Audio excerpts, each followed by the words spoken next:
இன்னைக்கு EB line வந்து metre reading எடுக்க வந்தாங்க. இன்னைக்கு ரீடிங் எடுக்க வந்தாங்க. எவ்வளோ கரண்ட் பில்லுன்னு கேட்டால் 11,358 ரூபான்னு சொல்கிறாங்க. இது வரைக்கும் நான் கல்யாணம் ஆகி 11 வருஷம் ஆகுது.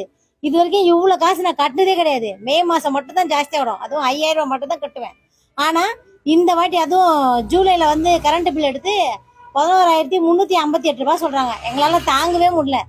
அநியாயமா இருக்குது. ஏன் இந்த மாதிரி கேட்டா கரண்ட் பில் நாங்க ஏத்திருக்காங்க கவர்மெண்ட். என்னங்க நீங்க இந்த மாதிரி பண்ணீங்கன்னா கவர்மெண்ட்டை கேளுங்க, எங்களை ஏன் கேட்கறேன்னு கேக்குறாங்க. 1,700 ரூபாய் 1,600 ரூபாய் தான் வந்திருக்கு கரண்ட் பில்லு. ஆனா அதே இந்த மாசம் பாத்தீங்கன்னா 7,517 ரூபாய் வந்திருக்கு.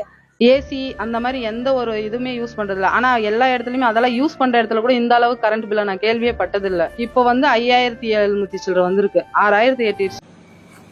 வணக்கங்க, நான் தாம்பரம் சானிட்டோரியம் பகுதி அமரர் ஜீவா ஸ்ட்ரீட்ல இருந்து பேசுறேன். இந்த வாட்டி இபி பில் பாத்தீங்கன்னா எனக்கு 5,800 ரூபாய் வந்திருக்கு.